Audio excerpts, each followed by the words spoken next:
మధ్య ఉన్నటువంటి కోటరీ ఆపొద్దు. ఆపడం వల్ల కోటరీ పేరు చెప్పండి పోనీ. చెప్పడం ఏంటంటే ఓపెన్ గా ఎవరెవరు అనేది నేను క్లియర్ కవిత గారే చెప్పారు, సంతోష్ గారు మధ్యలో ఆపుతున్నారని. నేను చెప్పడం కాదు. నిన్న మొన్న డిబేట్స్కి వెళ్ళినాము, వి ప్రకాష్ గారు అదే మాట్లాడుతూ ఉన్నారు. అక్కడ పనిచేసి ఇంతకుముందు పనిచేసి వెళ్ళిన రమ్యారావు గారు అదే మాట్లాడుతూ ఉన్నారు. అత్యంత దగ్గరగా పనిచేసిన గాదయ్య గారు అదే మాట్లాడుతూ ఉన్నారు.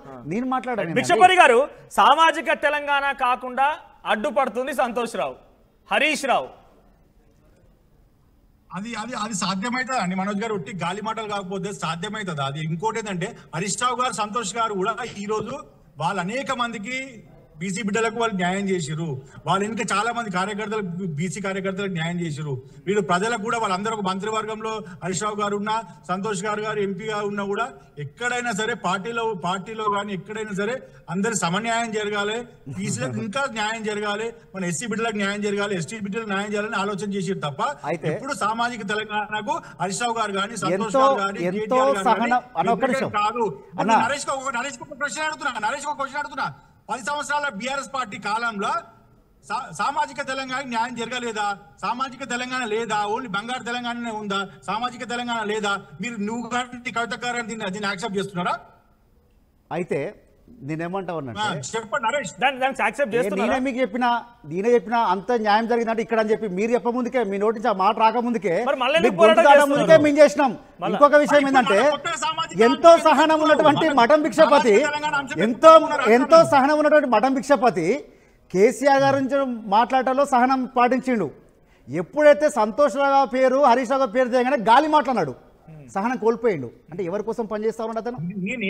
కేసీఆర్ గారి కోసం పనిచేసినట్టు కనబడుతుందా? ఈ డిబేట్ సాక్ష్యము.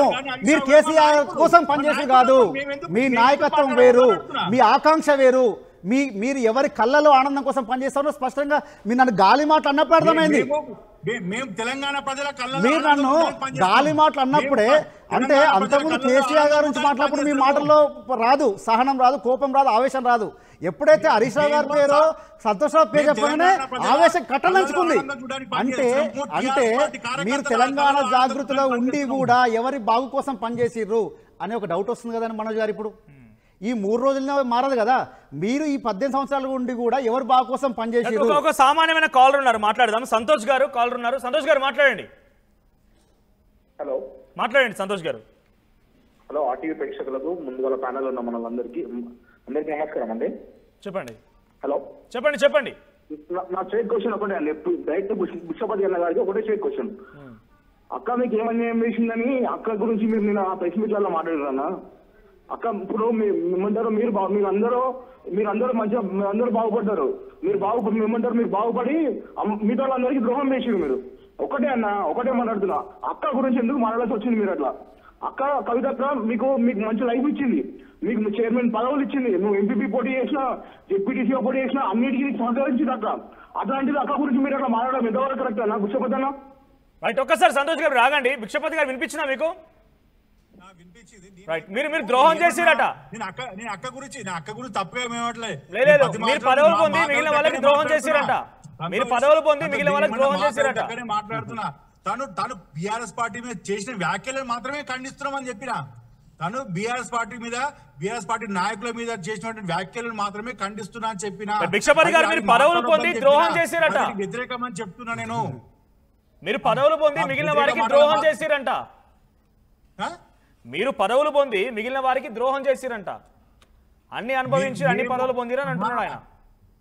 మేమేం పొందినాము, ఏం లాభం పొందలేదు అనేది అది కవితక్క గారికి తెలుసు.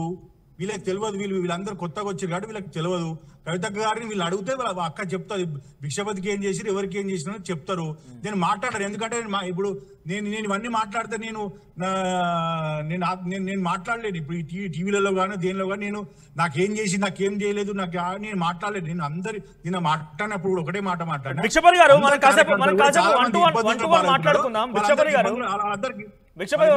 మాట్లాడుకుందాం. కేసీఆర్ గారిని బీఆర్ఎస్ పార్టీ జాతి పితాని ప్రమోట్ చేసిందా లేదా? అవును, చేసింది. ఆయనంతటి రాజకీయ చాణక్యత కలిగిన వ్యక్తి ఉన్నాడు అనేటువంటి మాటని చెప్పిందా లేదా?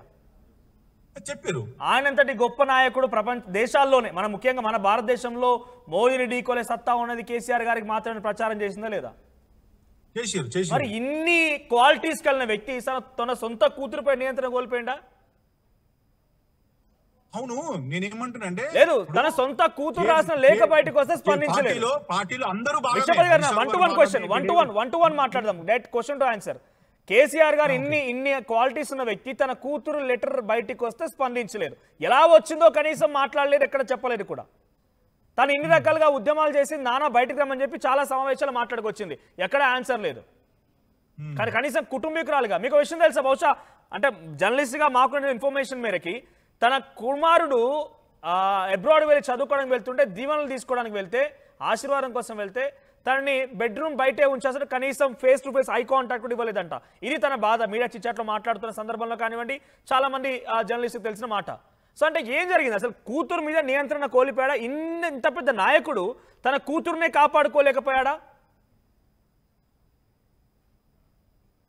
హలో చెప్పండి. ఇప్పుడు నేను మీరు మీడియా వాళ్ళు ఏమంటారు అంటే అక్క కలవలేదు, కలవటి ఇవ్వలేదు, అక్కడ కలవటి ఇవ్వలేదు, ఆ సార్ ముఖం కూడా చూడలేదు మీరు అంటున్నారు. మరి కవితక్క అట్లంటలేదు. మేము అక్కడ ఏమైనా మీడియా కెమెరాలు పెట్టిరా, అక్కడ ఏమైనా వీడియోలు తీసిరా, ఏం తీయలేరు కదా. మీడియా వాళ్ళు అది ఎట్లా ప్రచారం చేస్తారని అంటున్నారు. అంటే నేను కలిసినా కానీ మీడియా వాళ్ళు మాత్రమే దుష్ప్రచారం చేస్తారని చెప్పి కవితక్క గారు మీడియా కొన్ని సందర్భాల్లో తన మాట మాట్లాడుకొచ్చింది. ఆడబిడ్డని కదా, తండ్రిని అన్నని ఎప్పుడు చెడు కోరుకోను, నేను అన్ని మంచిగా మాట్లాడతాను బయటికి చెప్పారు. కానీ ఇదే మీడియా చిట్ చాట్ లో మాట్లాడుతూ తనే ఈ వ్యాఖ్యలు చేశారు. చాలా జర్నలిస్టులు చేసిన వ్యాఖ్యలు కూడా తను అంగీకరించారు. ఆడబిడ్డని కదా, నేను తండ్రి ఏమంటారు పుట్టింటి చెడును కోరుకోను కాబట్టి మంచి చెప్తున్నా అన్నారు ఆవిడ. అవును నేనేమంటున్నానంటే కేసీఆర్ గారు జాతి పెద్ద, దేశంలో మోడీని ఢీ కొట్టేంత గొప్ప నాయకుడు కేసీఆర్ గారు తన అక్కని చెప్పింది. మరి అంత పెద్ద నాయకుడికి పార్టీలో ఏం జరుగుతుంది, తెలంగాణలో ఏం జరుగుతుంది అంత తెలియకుండా కేసీఆర్ గారు ఉంటారా? మరి తెలిసి ఊరుకుంటారా? మీరు ఫ్యామిలీ మెంబర్ కదా, ఇంట్లో పోయి కొట్లాడాల్సింది ఉండే. లేఖలే బయటికి విడుదలైన నా క్వశ్చన్ మీకు అర్థం కాలేనుకుంటా. ఒక కూతురు రాసిన లేఖ బయటికి విడుదలైనప్పుడే ఆయన ఆలోచన తీసుకోవాలి, చర్యలు తీసుకోవాలి కదా. అవును ఎవరు చేసిరు మరి? వాళ్ళు ఇప్పుడు వేరే దగ్గర ఏమంటారంటే మీరు సంతోష్ గారు నిన్న మొన్న మీటింగ్ లో చెప్పినప్పుడు ప్రెస్ మీట్ లో చెప్పినట్టున్నారు సంతోష్ గారు లీక్ చేసిరు అని చెప్పి. నాకు ప్రూఫ్ ఎక్కడ ఉంది? సంతోష్ గారు తెలంగాణ జాగృతి కాంగ్రెస్ జాగృతి మీరు ఎట్లా అన్నారు? మీ దగ్గర ఏం ప్రూఫ్ ఉంది? ఏదరా మీరు నిన్న మీరు అది తెలంగాణ కాంగ్రెస్ జాగృతి అన్నారు కదా, మీకేం ప్రూఫ్ ఉంది? మీరు ఎట్లా అన్నారు? సమానం చెప్తాను ఎందుకన్నా మాట అంటే మీరు బీసీ ఆర్డినెన్స్ తెచ్చినప్పుడు అది ఆర్డినెన్స్ ఇంప్లిమెంటేషన్ అయితేనే లెక్క, లేకపోతే ఇంప్లిమెంటేషన్ కాకపోతే దానికి వర్తే లేదు. అట్లన్నప్పుడు కాంగ్రెస్ తెచ్చిన ఆర్డినెన్స్ కు మీరు ఎట్లా సంబరాలు చేసుకున్నారు? అట్లయితే అదే రకమైతే డిసెంబర్ 9 ఒక నిమిషం వినండి బ్రదర్, డిసెంబర్ 9 2009 ఆనాడు ఉన్నటువంటి హోమ్ మినిస్టర్ ప్రకటన చేయగానే తెలంగాణ టీఆర్ఎస్ మొత్తం సంబరాలు చేసుకుంది. అప్పటికి తెలంగాణ వచ్చినట్ట? తెలంగాణ వచ్చిన నమ్మి చేసుకున్నామా? ఒక అడుగు ముందు కూడా చేసుకున్నాము. ఉద్యమంలో భాగం అయితే తెలుసా బాధ? ఉద్యమంలో భాగం అయితే ఆ బాధ తెలుస్తుంది మీకు. డిసెంబర్ 9 నాడు ప్రకటన రాగానే మనమందరం కూడా గులాములు చల్లుకున్నాం, మనమందరం సంబరాలు చేసుకున్నాం. గుర్తుపెట్టుకోండి, ఆ రోజు తెలంగాణ రాలే, ఆ రోజు పార్లమెంట్ లో బిల్లు పెట్టలే. తెలంగాణ రాలేదండి, ప్రకటన వచ్చింది. వచ్చిన తర్వాత 1200 మంది చావుల తర్వాత, అమరవీరుల తర్వాత అప్పుడు తెలంగాణ సాధించుకున్నాం. ఆ రోజు రాలే. మరి ఆ రోజు మనం ఎందుకు చేసుకున్నాం? ఆ రోజు మరి కేసీఆర్ గారు తప్పందామా? తెలంగాణ ఉద్యమకారులు తప్పందామా? తెలంగాణ ప్రజలు తప్పందామా? ఎవరు తప్పందాం? ఈరోజు ట్రాప్లో పడ్డది మీరా మేమా? కాంగ్రెస్ ట్రాప్లో పడ్డది మీరా మేమా? ఇంకొకటి మనోజ్ గారు, నేను ఆరోపణ చేస్తాను ఈరోజు. మేమన్న మాటకు మేము కట్టుబడి ఉన్నాము, మీరు కట్టుబడి సమానం చెప్పండి. మేమన్న మాట ఏంటంటే ఇదే సంతోష్ రావు గారి వెనకాల ఒక కాంగ్రెస్ పార్టీ రేవంత్ రెడ్డి ఉందని చెప్పినాము. దానికి నిరూపణ ఏంటంటే కవితక్క అమెరికా నుంచి రాకముందే సామ రామ్మోహన్ రెడ్డి అని చెప్పి media committee chairman Congress party లేఖ రాసింది చెప్పి ఇదే గాంధీ భవన్లో ప్రెస్ మీట్ పెట్టిండు. కవితక్క వచ్చే రోజు రిలీజ్ అయింది, లీక్ అయింది. అది కూడా కాంగ్రెస్ అనుకూలమైనటువంటి మీడియా సంస్థలో. మరి ఫామ్ హౌస్ లో ఉన్నటువంటి మీడియా లేక కాంగ్రెస్ పార్టీ అధ్యక్షునికి ఎట్లా వచ్చింది? ఆ నుంచి మీడియాకి ఎట్లా వచ్చింది? వెనకాల ఉన్న నాయకులు ఎవరు? తిరిగి మళ్ళీ అర్థమైద్దేమో చెప్పి తను రాకముందుకే కాంగ్రెస్ పార్టీ ఏజెంట్ కవిత అని చెప్పి ప్రచారం చేసింది ఈ నాయకులే. ఈ విష ప్రచారం చేసింది ఈ నాయకులే. ఈ నాయకులే చేసి తన మీద కుట్ర చేసి వాళ్ళే లీక్ చేపించి, నేను అంటా ఉన్నాను కదా, మరి మీడియా కమిటీ చైర్మన్కి ఎట్లా వచ్చింది? తన తండ్రికి తన తల్లి ద్వారా లేఖ ఇస్తే సామ రామ్మోహన్ రెడ్డికి ఎట్లా అందింది లేఖ? ఇందాక అదే అడిగాను భిక్షపతి గారు, ఇందాక అదే అడిగాను. నేనేమన్నా కేసీఆర్ గారికి లెటర్ ఇచ్చారు కదా, సంతోష్ గారికో హరీష్ రావు గారికో కేటీఆర్ గారికో లెటర్ ఇవ్వలేదు కదా, మరి కేసీఆర్ గారు అయితే బయట పెట్టరు కదా లెటర్. అయితే ఇంకొక మాట, కేసీఆర్ గారికి ఎట్లా జరిగింది? లోపల ఇంటర్వ్యూ ముచ్చట ఏందనేది అంటే కేసీఆర్ గారి వరకు వెళ్ళాలంటే ఒక నిమిషం భిక్షపతి గారు, మీరు సుదీర్ఘంగా 20 ఏళ్ల పాటుగా మీరు పనిచేసారు, నరేష్ గారు కూడా చాలా ఉద్యమంగా మేము చూస్తూ ఉన్నాం కాబట్టి, సో జనరల్ గా కేసీఆర్ గారిని రీచ్ అవ్వాలంటే ఫస్ట్ సంతోష్ రావు గారైనా, తర్వాత గేట్ ఆయన ఓపెన్ చేస్తేనే పోవాలి, అంతేనా? 100% అడగండి. చెప్పిండు నరేష్ చెప్పిండు కదా, పెద్దమ్మ ద్వారా సార్ గారికి ఇచ్చినామని చెప్పారు కదా, సార్ అయితే బయటకు పంపడు కదా లెటర్. అంటే జనరల్ గా డైరెక్ట్ గా నాకు తెలిసి ముందు సంతోష్ రావు గారి దగ్గర వెళ్ళిన తర్వాతనే కేసీఆర్ దగ్గరికి వెళ్తుంది అనేది ఒక చర్చ, అది నిజమేనా? అది నిజమేనా? పెద్దమ్మ లాంటి సంతోష్ ద్వారా పంపరు కదా, పెద్దమ్మ డైరెక్ట్ కేసీఆర్ గారికే ఇస్తుంది కదా. అది అడిగినాం మేము అడిగింది ఏంటండి, మేము అడిగింది ఏంటంటే ఇప్పుడు వాళ్ళు నమ్మిరు కదా, అక్కడే అయింది, ఎట్లా అయిందని వాళ్ళు కూడా అనుమానం ఉంది కదా, ఆ అనుమానాన్ని కూడా మీరు ఒక నియత గల అంటే కార్యకర్తగా, జాగృతి కార్యకర్తగా, ఒక తల్లిలాగా అక్కలాగా గౌరవించేటువంటి అక్క దగ్గర శిష్యులుగా మనం ఎందుకు అడగలేదు ఆ మాట? మనం ఎందుకు అడగలేదు ఆ మాట? మీరు అదే ప్రెస్ మీట్ కనుక కవితక్క లీక్ అయింది, ఎందుకు లీక్ అయింది సార్, మీరన్నా క్లారిటీ ఇవ్వండి, ప్రెసిడెంట్ అన్న క్లారిటీ ఇవ్వండి, నాయకులన్న క్లారిటీ ఇవ్వండి సార్ అని చెప్పి మీరు అదే ప్రెస్ క్లబ్లో పెట్టుంటే మిమ్మల్ని గుండెలు పెట్టుకునేది కదా, ఇదే జాగృతి మిమ్మల్ని గుండెలు పెట్టుకునేది కదా, ఇదే తెలంగాణ బీఆర్ఎస్ సమాజం, ఇదే బీఆర్ఎస్ సమాజం స్విచ్ పెట్టింది ఎవరు? బీఆర్ఎస్ సోషల్ మీడియాలో స్విచ్ పెట్టింది ఎవరు? బీఆర్ఎస్ సోషల్ మీడియాలో దిష్టి బొమ్మలు దహనం చేయించిన ఫస్ట్ వ్యక్తి ఎవరు చెప్పగలుగుతారా? భిక్షపతన్న. కవితక్క దిష్టి బొమ్మలు దహనం చేస్తుంటే మీకు బాధ అనిపించలేదా? కాల్స్తుంటే నిన్న మొన్న సస్పెన్షన్ చేసిన రోజు పెట్టండి. ఇప్పుడు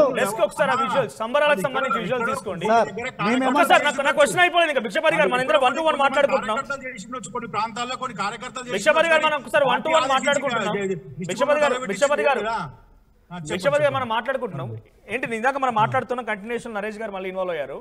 సో ఏంటి కేసీఆర్ అంత పెద్ద నాయకుడు కూతురు మీద నియంత్రణ కోల్పోయినా అని నాకు సమాధానం దొరకలేదు. ఇంకా నేనేమంటున్నా అంటే కేసీఆర్ గారి నియంత్రణ శక్తి ఉంది, ఆలోచించే శక్తి ఉంది, జ్ఞాపక శక్తి ఉంది, అన్ని విధాల దేశం 90 రోజులు నేను కష్టపడ్డాను ఏడ్చింది కదా. ఇప్పుడు అక్కడ కవిత గారి పైన మనోజ్ గారు వినండి, కేసీఆర్ గారికి ఒక సిద్ధాంతం ఉంది, పార్టీ మీద కానీ పార్టీలో చేసే ద్రోహులు ఎవరైనా సరే, ఎంత పెద్ద నాయకులైనా సరే నేను శిక్షిస్తా, వాళ్ళు పార్టీలో ఉండాల్సిన అవసరం లేదని. ఇప్పుడు కవిత గారి మీద ద్రోహి అని ముద్రేసిరా, కవిత గారి మీద ద్రోహి అని ముద్రేసిరా, మీరు నమ్మిరా? హనుమంతరావు గారు పోయి పెద్ద పెద్ద నాయకులనే టిఆర్ఎస్ పార్టీ విడిచిపెట్టుకున్నది. రైట్ భిక్షపతి గారు, కవిత మీద ఇప్పుడు ద్రోహి అని ముద్రేసిరా, ఈటల రాజేందర్ లాంటి ఫౌండర్ మెంబర్ కూడా వదులుకున్నది టిఆర్ఎస్ పార్టీ. భిక్షపతి గారు, కవితక్క గారు కూడా ఎప్పుడైతే సహనం కోల్పోయి నాయకుల మీద, బీఆర్ఎస్ పార్టీ నాయకుల మీద, బీఆర్ఎస్ పార్టీ మీద అవినీతి ఆరోపణలు చేసి, లేదు భిక్షపతి గారు సార్ మీ పాయింట్ నాకు అర్థమైంది, మీరు కవిత మీద ద్రోహి అని ముద్రేసిర్రా, కవిత మీద ద్రోహి అని ముద్ర వేసిర్రా. వినండి మనోజ్ గారు వినండి, ఇప్పుడు కాళేశ్వరం అంటే ఎవరు? కాళేశ్వరం అంటే ఏంది? కేసీఆర్ గారి సంకల్పం, అది కేసీఆర్ గారి దీక్ష భూమి చేసినటువంటి పెద్ద project Kaleshwaram. Please my request నా క్వశ్చన్ కి ఆన్సర్ చేయండి. మై రిక్వెస్ట్, కాళేశ్వరంలో అవినీతి జరిగిందని ఆరోపణలు చేస్తుంటే కేసీఆర్ ఎట్లా చూసుకుంటారు? బిషపతి గారు నా రిక్వెస్ట్, నా క్వశ్చన్ కి ఆన్సర్ కావాలి. పార్టీ నష్టానికి, పార్టీకి ఎవరు నష్టం కలిగించినా, పార్టీని ఎవరిని ఇబ్బంది పెట్టినా వారు ద్రోహులు అంటే కవిత గారు మీ పార్టీకి సంబంధించిన విషయాలపైన మాట్లాడారు కాబట్టి ఆమె ద్రోహి అని ముద్ర వేసిరా? Yes are no? నేనేమంటున్నా ద్రోహి అని మేము అనట్లేదు. ఇందాక అన్నారు కదా, పార్టీకి ఎవరు నష్టం కలిగించినా ఏ ద్రోహులైనా వదిలిపెట్టరు అని అన్నారు. కాళేశ్వరం గురించి మాట్లాడి, హరీష్ రావు గురించి మాట్లాడి, సంతోష్ రావు గురించి మాట్లాడి పార్టీకి తీవ్రమైన నష్టం కలిగించింది అని చెప్పేటువంటి మాట లెటర్ పడిన చూసిన తర్వాత మీరు అన్న పదం తనకు కూడా వర్తిస్తుంది కదా, మరి ద్రోహి అనే పదం మీరు ఎందుకు చెప్పలేకపోతున్నారు? డైరెక్ట్ గా చెప్పండి. నేను ఏమన్నా తను కామెంట్ చేసింది, కామెంట్ చేయకూడదు అని అంటున్నా. నేను ఏమంటే పార్టీలో నువ్వు మన విదిన్ పార్టీ ఉండి మన కుటుంబ సభ్యుల మీద నువ్వు ఆరోపణలు చేస్తే మన కుటుంబం వేరే అవతలవాడికి అవకాశం ఇచ్చినట్టు అవుతావు కదా. రేపు బీజేపీ కాంగ్రెస్ వాడు కూడా నిజంగానే మరి మీ బిడ్డనే ఆరోపణలు చేస్తున్నప్పుడు మేము తప్పేం లేదని ఎట్లా అనుకుంటాము? ఖచ్చితంగా తప్పు జరిగిందని వాళ్ళు వాదిస్తా ఉన్నారు. ఈరోజు అవతల పార్టీకి అవకాశం ఇచ్చిరు అన్నప్పుడు మరి తప్పు చేసినట్టే కదా. తప్పు చేశారు కాబట్టి కేసీఆర్ గారు అందరు సీనియర్ నాయకులతో ఆలోచన చేసి అందరి అభిప్రాయాలు తీసుకొని తను మొదటి రోజు వచ్చి తను ఏడ్చినప్పుడే నా లేఖ లీక్ అయింది, నా లేఖ లీక్ చేసినప్పుడే ఇదే సీనియర్ నాయకులను విడిచి అంటే ఇక్కడ మేము పాపమని ఎందుకు అంటున్నామంటే తను ఏడ్చింది కాబట్టి, తను బయటికి వచ్చింది కాబట్టి, 20 నా ప్రస్థానం అని చెప్పి మాట్లాడుతోంది కాబట్టి, ఒక ఆడబిడ్డగా మీరు అంటారు ఇందాక ఇదే కవిత కనుక వేరే ఒక పార్టీ ఇబ్బంది పెట్టుంటే మా బతుకమ్మను ఆగం చేసిరు, మా ఆడపడుచుని ఆగం చేసిరు అని చెప్పి అందరూ ఫైట్ చేసిన వాళ్ళే. గతంలో ఫైట్ చేసాం, ఒక జర్నలిస్ట్గా చాలా వరకు మేము కూడా చూసుకొచ్చాం. ఇప్పుడు మీ పార్టీని విభేదించింది కాబట్టి మీరు అంతా చాలా మంది కొంతమంది కీలుము అంటున్నారు, రకరకాలుగా మాట్లాడుతున్నారు. సో ఇదే పార్టీ సీనియర్ నాయకులతో ఆ రోజు కవిత శంషాబాద్ ఎయిర్పోర్ట్లో ఏడుస్తూ నా లేఖ లీక్ అయిందని చెప్పిన సందర్భంలో ఎందుకు సమావేశం నిర్వహించలేదు? సరే ఒకవేళ కేసీఆర్ గారికి బిజీగా ఉన్నారనుకోండి, పార్టీ వర్కింగ్ ప్రెసిడెంట్గా కేటీఆర్ గారు ఎందుకు ఆలోచన చేయలేదు? సీనియర్ నాయకులుగా హరీష్ రావు గారు ఎందుకు ఆలోచన చేయలేదు? భిక్షపరి గారు రైట్, హరీష్ గారు ఏం చెప్తారు అంటే ఆ రోజు ఎందుకు ఆలోచన ఎప్పుడైనా అడిగారా? పోనీ కనీసం సంప్రదింపులు జరిపారా? కవిత తరపు నుంచి ఎప్పుడైనా నాన్న ఈ రకంగా లీక్ అయింది, దీని గురించి ఆలోచన చేసి పునరాలోచన చేయ సందర్భం వచ్చిందంటారా? ఇప్పుడు లేఖ లీక్ అయిన తర్వాత కానివ్వండి, తెలంగాణ భవన్ సాక్షిగా కవిత గారు వెళ్ళి తెలంగాణ భవన్ లో ప్రెస్ మీట్ పెట్టి నా మీద కుట్రలు జరుగుతున్నాయంటే నా మీద ఎవరు స్పందించాలని చెప్పారు కదా. అంత చెప్పిన తర్వాత కూడా మరి ఒకవేళ నిజంగా స్పందించుంటే ప్రూఫ్ చెప్పమన్నాడు కదా. మేమేం కాదంటలేం కదా, మేమేం దానికి సమాధానం చెప్పండి. బోడ రాములు అంట కామెంట్ చేశారైనా, జాగృతి అనేది బీఆర్ఎస్ పార్టీది, కవితది కాదు, తను జాగృతి అని చెప్పుకోవడానికి వీలు లేదు. అయితే పాపం బోడరాములు గారికి నేను చెప్తే కొంత దాని ఏమంటారు వేరే రకం ఉండొచ్చు. వెళ్ళిపోయినటువంటి వాళ్ళు, మేము దాని జాగృతిని విడిపోయినాం అన్నటువంటి వాళ్ళని మఠం భిక్షపతి గారిని కానివ్వండి, రాజీవ్ సాగర్ గారు కానివ్వండి, అక్కడ పనిచేసిన వాళ్ళందరినీ కూడా ఫోన్లు చేస్తే వాళ్ళ ఫోన్ నెంబర్ ఇస్తే ఫోన్ చేసి అడగమనండి.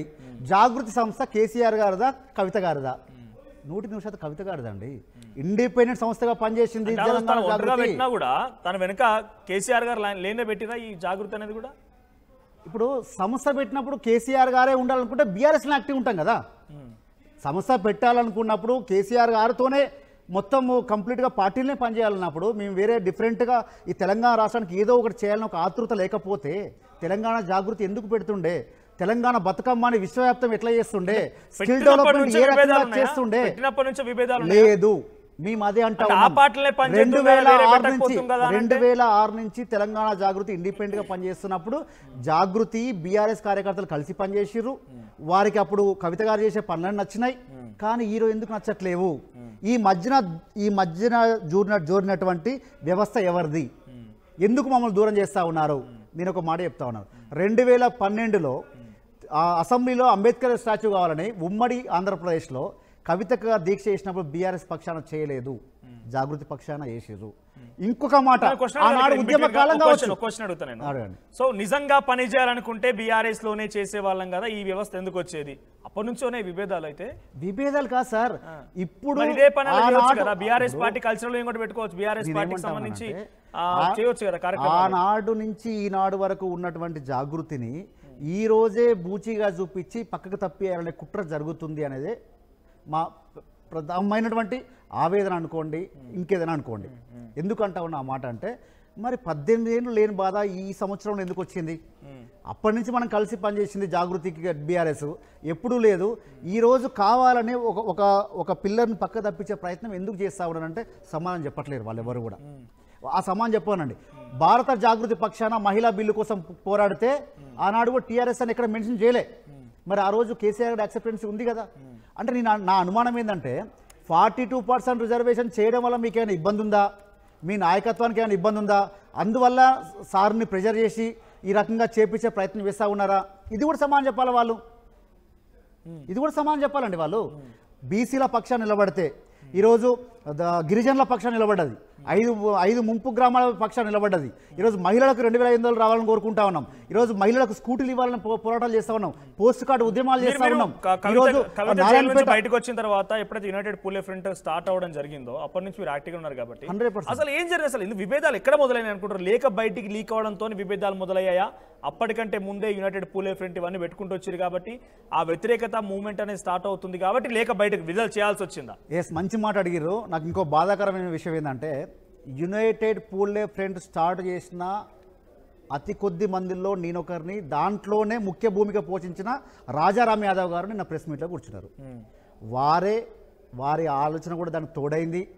వారు నిన్న ఒక టీవీ ఛానల్ కూడా చెప్పారు, నేనే పూలే ఫ్రంట్ అని పెడదామని చెప్పి నేనే ప్రపోజ్ చేసిన, దానికి యునైటెడ్ అనేది ప్రకాష్ గారు యాడ్ చేసిర్రు కాబట్టి చేసిన మేమంతా కలిసి అన్నారు. మరి మీరు ఎందుకు వెనక తగ్గాల్సి వచ్చింది?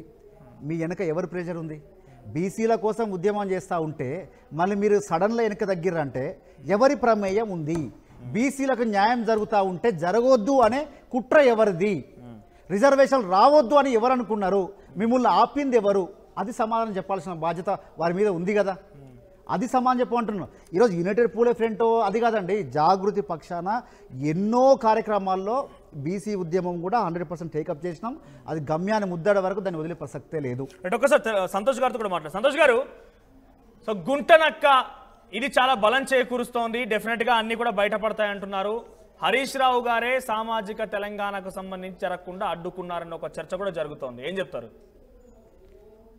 మొన్న పార్టీ ఓడిపోయిన తర్వాత 60 లక్షల మంది కార్యకర్తల తరపున, అదేవిధంగా 4 కోట్ల మంది తెలంగాణ ప్రజానికం తరపున ప్రభుత్వం చేస్తున్న అన్యాయాన్ని ప్రశ్నిస్తుండ్రు హరీష్ రావు గారు కానీ మిగతా మాజీ ఎమ్మెల్యేలు మినిస్టర్లు కానీ సభలో ప్రశ్నిస్తుంటే, కాళేశ్వరం గురించి కొట్లాడుతుంటే ఈ టైంలో కవిత గారు ప్రెస్ మీట్ పెట్టాల్సిన అవసరం ఏముంది? పార్టీ పుంజుకునే టైంలో ప్రెస్ మీట్ పెట్టాల్సిన అవసరం ఉంది. ఇంకోటి, కేసీఆర్ గారి గురించి మాట్లాడుతుంది, హరీష్ రావు గారి గురించి గుంటనక్క అని మాట్లాడుతుంది. ఒకవేళ హరీష్ రావు గారి గురించి కనుక మాట్లాడి ఉంటే హరీష్ రావు గారి భుజం మీద గన్ను పెట్టి కేసీఆర్ గారిని కాల్చినట్లే ఖచ్చితంగా. అదే హరీష్ రావు గారు కవితక్క గారు లిక్కర్ స్కామ్లో ఉన్నప్పుడు ఢిల్లీ చుట్టూ తిరిగి ఎన్నో పడిగాపులు కాసి పార్టీ లైన్లో ఉన్నప్పుడు ఆమెకు బెయిల్ తీసుకొచ్చిన అంశం మర్చిపోయారా మీరు? ఇంకోటి, బీసీ ఉద్యమం అంటున్నారు. ఆమె పార్టీని వీడింది బీసీ ఉద్యమం గురించి కాదు, మీరు పదే పదే బీసీ ఉద్యమం గురించి మాట్లాడుతున్నారు. నరేష్ అన్న, పార్టీ ఎక్కడ కూడా కాల్ చేయలేదు ఆమెకి సపరేట్గా. దేని గురించి పంపించారు బ్రదర్? హలో, దేని గురించి సస్పెండ్ చేశారు? మేము అదే అడుగుతున్నాం. బీసీ ఉద్యమం గురించి ఆ పార్టీ విడలేదు కదా, మీరు బీసీ ఉద్యమం గురించి పదే ఎందుకు అంటారు? దేని గురించి అవగాహన ఉందా? ఎందుకంటే అతి దగ్గర కదా మీరు, హరీష్ అన్న యువసేన కదా, అందుకే మీకేమైనా అవగాహన ఉందా దాని మీద? హరీష్ అన్న ఏ రోజు పార్టీ లైన్ తప్పి మాట్లాడలేదు కదా బ్రదర్. కవిత గారు పార్టీ లైన్ అయితే హరీష్ అన్న పార్టీ లైన్ చెప్తే హరీష్ రావు గారు ముందుండి కొట్టలేదా? నేనేమంటాను, హరీష్ అన్న పార్టీ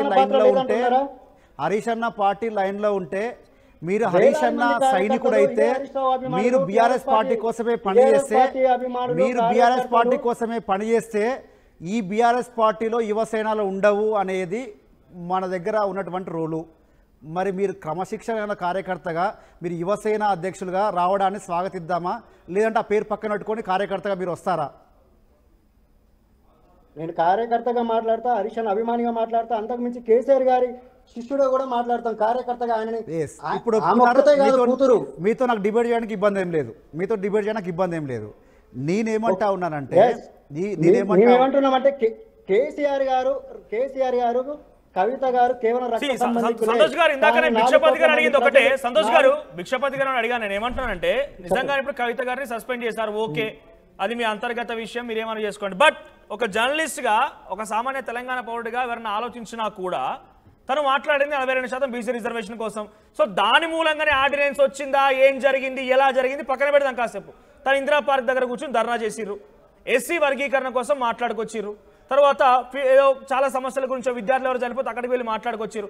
ఓట్ రేట్ మూవ్మెంట్స్ అయితే ఉన్నాయి కదా, తను చేసేటువంటి పోరాటాలు ప్రభుత్వానికి వ్యతిరేకంగానే కదా, పార్టీకి వ్యతిరేకంగా కాదు కదా చేసే పోరాటాలు. సో ఈ సిచ్యువేషన్ లో కేవలం బీసీ ఒక్క నిమిషం దీంట్లో ఇబ్బంది కలిగిన అంశాలేంటి? ఎందుకు తనని సస్పెండ్ చేశారంటే హరీష్ రావు గురించి మాట్లాడినందుకు. హరీష్ రావు గురించి మాట్లాడిన తరుణంలో ఎందుకు మించి ముందుగా మాట్లాడలేదు?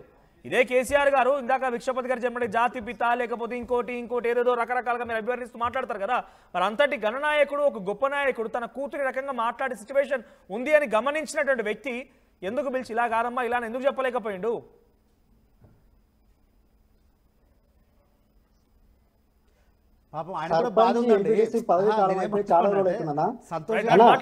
సర్పంచ్ ఎంపీడీసీల పదవీ కాలం అయిపోయి చాలా రోజులు అవుతుంది. దీని తర్వాత సంస్థాగత ఎన్నికలకు పోవడానికి రేవంత్ రెడ్డి గారికి ధైర్యం రావట్లేదు. వాళ్ళకి క్లియర్ ఇంటెలిజెన్స్ రిపోర్ట్ ఉంది. కేవలం కింద స్థాయిలో కేవలం కింద స్థాయిలో క్షేత్రస్థాయిలో వ్యతిరేకత కాంగ్రెస్ పార్టీ మీద క్లియర్గా ఉంది. క్లియర్గా ఉన్న తర్వాత ఏదో ఒక అంశం ఎత్తుకోవాలని చెప్పేసి కాంగ్రెస్ పార్టీ బీసీ విధానాన్ని ఎత్తుకుంది. అదేవిధంగా ఈమె కేవలం రాజకీయ లబ్ధి కోసం కవిత గారు నేను బీసీ ఉద్యమ బిడ్డని, నేను బీసీ సాధన కోసం పనిచేస్తా అని చెప్పేసి చేసిరు. ఓకే, అది పార్టీ లైన్ కాదు. అయినా కూడా పార్టీకి బీసీ లైన్ లేదా? పార్టీకి బీసీ లైన్ లేదా? రేవంత్ రెడ్డి పార్టీకి 42% లేకుంటే బీసీ లైన్ ఏం లేదా? కానీ కేసీఆర్ గారి ఉద్దేశం ఏంటంటే అదును చూసి చదును చేశారు. కానీ కేసీఆర్ గారు వాళ్ళు చెప్తారు కదా క్లియర్ గా ఏ టైంలో ఉద్యోగం చేయాలి, ఏ టైంలో ధర్నా చేయాలని వాళ్ళు క్లియర్ చెప్తారు కదా అన్నా. కేసీఆర్ గారు ఓన్లీ రిజర్వేషన్లు ఏమవుతుంది మనం అభివృద్ధి చేద్దామని చెప్పారా? అరే బీసీ ఉద్యమం అనేది రేవంత్ రెడ్డి గారు సంస్థాగత ఎన్నికలు పోవడానికి ఎంచుకున్న అంశం అన్నా, మీకు అర్థం కావట్లేదు. సంతోష్ ఏమన్నా కానీ అవగాహన చెప్పండి, ఎట్లా దేని గురించి అండి చెప్పండి. బీసీ ఉద్యమం ఏంటి? కేవలం రేవంత్ రెడ్డి గారు సర్పంచ్ ఎంపీడీసీ స్థానిక ఎన్నికల కోసం బీసీ ఉద్యమం అనేది ముందర పెట్టుకున్నాడు. సంతోష్ గారు అదేమన్నా కానివ్వండి నేనేమంటాను, నా క్వశ్చన్ ఏంటంటే తను ఎక్కడ పొరపాటు చేసింది? ఆ పొరపాటు చేస్తే పిలిచి మాట్లాడాల్సిన అవసరం కూడా ఉంది. హరీష్ రావు జగదీష్ రెడ్డి గురించి మాట్లాడినప్పుడు చర్యలు తీసుకోలేదు. కేటీఆర్ గురించి డైరెక్ట్ గా మాట్లాడినప్పుడు చర్యలు తీసుకోలేదు. డైరెక్ట్ గా హరీష్ రావు గురించి టార్గెట్ చేసి హరీష్ రావు సంతోష్ రావు పేరు చెప్పగానే కనీసం షోకాస్ నోటీస్ ఇవ్వకుండా సస్పెండ్ చేశారు. అది మీ అంతర్గత విషయం, మీరు సస్పెండ్ చేస్తారా ఇంకేదైనా చేస్తారా మీ ఇష్టం. బట్ ఎందుకు అలా జరిగిందని ఒక చర్చ మొదలైతే ఏం చెప్తారు సమాధానం? గతంలో విజయశాంతి గారు కానీ ఈటల రాజేందర్ గారి గురించి కానీ సస్పెన్షన్ చేసినప్పుడు కూడా కేసీఆర్ గారు ఇలానే ప్రవర్తించారు కదా. కానీ వాళ్ళ కుటుంబీకులు కాదు, కన్నా కూతురు కదా ఇక్కడ పాపం. కన్న కూతురు అయితే ఏందన్న, కార్యకర్తనే కదా. కన్న కూతురు అయితే బయట నాయకులు అయితే పార్టీ ముఖ్యం కేసీఆర్ గారికి, పార్టీ సుప్రీం. అయితే రేపు హరీష్ రావు గారు కానీ రేపు జగదీశ్వర్ రెడ్డి గారు ఇలాంటి తప్పులు చేస్తే వాళ్ళ మీద కూడా ఇలాంటి చర్యలు తీసుకుంటారు. అందులో హరీష్ రావు పైన ఇన్ని ఆరోపణలు చేసిరు కదా, ఆ ఆరోపణల పైన పెద్ద ఎత్తున వాళ్ళు సిద్ధంగా ఉన్నారట, మేము కట్టుబడి ఉన్నామని కూడా మాట్లాడుతున్నారు. ఆల్రెడీ సంతోష్ రావు గురించి ఇప్పుడు హరీష్ అన్న మీద పని కట్టుకొని కవిత ఆరోపణలు ఎందుకు చేస్తుందో మీరు చెప్పాలి. దాని వెనుక ఉన్న వ్యక్తులు ఎవరో మీరు చెప్పాలి. మిమ్మల్ని ఎవరు ప్రెజర్ చేస్తున్నారు? హరీష్ రావు గారు ఇప్పుడు అసెంబ్లీలో కొట్లాడుతుంటే పార్టీ మొత్తం 60 లక్షల మంది కార్యకర్తలు కవిత అనే సింగులర్ అని వాడకు, దయచేసి వాడకు, మంచిగా మాట్లాడు, మర్యాదగా మీరు అన్నా అనుకున్నా మా కవితకే. మేము ఈ రోజు కూడా హరీష్ రావు గారి అంటున్నాం, హరీష్ అన్న అంటున్నాం, చెప్తున్నాం కదా. మాటలు ఎక్కువ మాట్లాడొద్దు, స్థాయిని బట్టి మాట్లాడండి. మేము రెస్పెక్ట్ ఇస్తాం, ఆమె మా ఆడబిడ్డనే. అర్థమైందా? ఇప్పుడు పార్టీ నుంచి సస్పెండ్ చేయగానే ఆ గౌరవం తగ్గిందా? ఆ గౌరవం తగ్గిందా పార్టీని సస్పెండ్ చేయగానే? ఎటువంటి ఆమె మీద ఎటువంటి గౌరవం తగ్గదు. ఆమె కేవలం ఆమె అన్న అంశాల మీదనే, ఆమె ఇచ్చిన స్టేట్మెంట్ల మీద మాత్రమే మేము అడుగుతున్నాం. అంతే తప్ప కవిత గారి మీద మాకు ఎలాంటి కోపం లేదు వ్యక్తిగతంగా. ఇప్పుడు హరీష్ రావు మీద అన్నారు కాబట్టి మీరు మాట్లాడుతున్నారు, అట్లంతేనా? అట్లేం లేదన్న. పార్టీ వ్యతిరేకంగా ఈటల రాజేందర్ గారు మాట్లాడినప్పుడు, ఈటల రాజేందర్ గారిని చేసినప్పుడు కూడా ఇదే. ఇందాక సంతోష్ గారు మాట్లాడుతూ ఎవరు ఆపరేట్ చేస్తున్నారు అడిగారు. నిజంగా ఆపరేషన్ ఉంది వెనక నుంచి ఏమన్నా ఆపరేట్ చేస్తున్నారా? ఇప్పుడు మాకు ఇవన్నీ చూస్తుంటే విచిత్రంగా ఎట్లా అనిపిస్తుంది అంటే, అరే ఇదేంది దొంగ దొంగ దొంగ అన్నట్టుగా చేపించేది వాళ్ళే, ఎక్స్ప్లెనేషన్ ఇవ్వకుండా చేసేది వాళ్ళే. బీసీ ఉద్యమం చేస్తుంటే ఓకే గోహెడ్ అన్నది వాళ్ళే, తర్వాత బీసీ ఉద్యమం చేస్తుంది కాబట్టి ఒక్కొక్కరిని గుంజింది వాళ్ళే, బీఆర్ఎస్ పార్టీ కార్యకర్త దగ్గర రానియకుండా చేసింది వాళ్ళే. మేము బీసీ రౌండ్ టేబుల్ సమావేశాలకు వెళ్తే మాజీ మంత్రుల దగ్గర రానియకుండా బీసీ ఉద్యమానికి నిజంగా ఉంటే ఎందుకు మాజీ మంత్రులు రారండి చెప్పండి మీరు? కేసీఆర్ జాగృతికి డైరెక్షన్ ఉండేనా? కేసీఆర్ డైరెక్షన్ ఉండేనా? మేమేమంటున్నాం, మాకు కుట్రలు చూసిన తర్వాత సార్ కాకుండా కింది నుంచి డైరెక్షన్ స్టార్ట్ అయినాయేమో అనుమానం. ఇప్పుడు మొన్నటిదాకా అంటే సరే ఉద్యమము బీసీ ఉద్యమం సార్ కొంతమంది కలిసి వస్తారు, కొంతమంది కలిసి అనే ఆలోచన ఉండే. కానీ ఇప్పుడు క్లియర్గా అర్థమైంది ఏంటంటే, కవితక్క గారు ప్రజలకు వెళ్తూ ఉంటే వీళ్లకు ఇబ్బందికరమైన పరిస్థితులు ఏర్పడతాయని, వీళ్ళ కాళ్ళ కింద మట్టి కదులుతుంది కాబట్టి ఈరోజు వీళ్ళంతా కలిసి ఒక కుట్రపూరిత కవిత ఒక్కరు బయటికి వెళ్తే బీఆర్ఎస్ పార్టీ కాళ్ళ కింద మట్టి కదులుతుందా? బీఆర్ఎస్ పార్టీ కాదు, కొంతమంది నాయకుల కింద. ఎవరెవరికి? కొంతమంది నాయకులు, నేనేమన్నా కొంతమంది నాయకుల కింద ఈ రోజు లెటర్లు రాసిన అంశం చెప్పండి మనోజ్ గారు, దాంట్లో ఏమైనా తప్పులు ఉన్నాయా? మీరు చెప్పండి, ఎవరి కాళ్ళ కింద మట్టి కదులుతుంది, ఎవరి కాళ్ళ కింద మట్టి కదులుతుంది, ఎవరు భయపడిపోతున్నారు? ఎస్, ఇప్పుడు డైరెక్ట్ చెప్తాం, దాంట్లో అనుమానం ఏం లేదు. చెప్పండి, డైరెక్ట్ గా చెప్పినాము, అదే మాటకు ఉన్నాము. ఇప్పుడు విషయంలో సంతోష్ రావు గారు కార్యకర్తలకు కాలనీయట్లేరు, వారు ఇష్టారాజ్యంగా చేస్తూ ఉన్నారు. అది నేరేళ్ల ఘటన కానివ్వండి, ఇంకేదైనా ఘటన కానివ్వండి, ఈ రకంగా చేస్తూ అక్కడ స్థానిక నాయకత్వాన్ని ఇబ్బంది పెడుతూ సార్దాకా పోనీయకుండా, సార్దాకా చేయకుండా, మీరేమో దాంట్లో వచ్చిన కాంటాక్ట్లు మీకు కావాలి. 100%. సంతోష్ గారు ఏం చెప్తారు? బీఆర్ఎస్ పార్టీ నుంచి కవిత సస్పెండ్ అవ్వడం తర్వాత సంతోష్ రావు అండ్ హరీష్ రావు గున్నా హరీష్ రావు కాళ్ళ కింద మట్టి కూడా కదులుతుందా? చెప్పమనండి వాళ్ళు. రైట్, వీళ్ళిద్దరి కాళ్ళ కింద మట్టి కదులుతుంది ఏంటంటే అర్థమైన భయపడుతున్నారు. ఎవరి కాళ్ళ కింద మట్టి ఏం కదలట్లేదండి, మీరే ఎవరి కాళ్ళ కింద మట్టి ఎత్తిపోయడానికి మీరు పూనుకున్నారేమని మాకు డౌట్ వస్తుంది. ఓకే, సో మట్టి ఏం లేదు, వేరే వాళ్ళ కాళ్ళ కింద వీళ్ళు మట్టి ఎత్తుకుంటున్నారు, అయితే మీ అర్థం అంతే కదండి. పార్టీలో ఉండి కొట్లాడండి. ఏం చెప్తారు? అయితే మేమేమంటా ఉన్నాం ఇక్కడ, మేము చెప్పే ప్రశ్నకు వాళ్ళ దగ్గర చెప్పేదానికి ఆలోచించండి. మేము విమర్శ ఏం చేస్తూ ఉన్నామంటే మా పార్టీ అంతర్గత సమస్య కూడా మేము చెప్తా ఉన్నాం. వారు చూడండి ఏం మాట్లాడుతూ ఉన్నారు అంటే, కేసీఆర్ గారు కూతురైనా 20 సంవత్సరాల పార్టీకి పనిచేసిన మీద కూడా పక్క పార్టీ మీద అపవాదులు వేసే ప్రయత్నం చేస్తూ ఉన్నారు. వారు, వారి నాయకులు, వారి మిత్ర బృందము, ఇట్లా వచ్చినటువంటి మాటలకు వచ్చే వాళ్ళంతా కూడా ఈ రకంగా. మేమేమన్నాం ఈరోజు, పార్టీలో కొంతమంది కార్యకర్తలను కలవనీయట్లేదని చెప్తున్నాం మేము. దానికి మేము అడుగుతుంటే వాళ్ళేమో మా కాళ్ళ కింద అంటే వేరే వాళ్ళ మట్టి ఉందని మాట్లాడుతూ ఉన్నారు. అర్థం ఉంది? ఏమన్నా కామన్ సెన్స్ ఉండాలి కదా కొంచెం మాట్లాడేటప్పుడు, విమర్శ చేసినప్పుడు. ఎవరి కాళ్ళ కింద మట్టి కదులుతుంది? కేసీఆర్ గారు విమర్శ చేసినప్పుడు నిజంగా ఒకవేళ అది కాకపోతే లెటర్లో ఉన్న అర్థం ఏం తెలుసా నీకు? లెటర్లో ఉన్న అర్థం తెలుసా మీకు?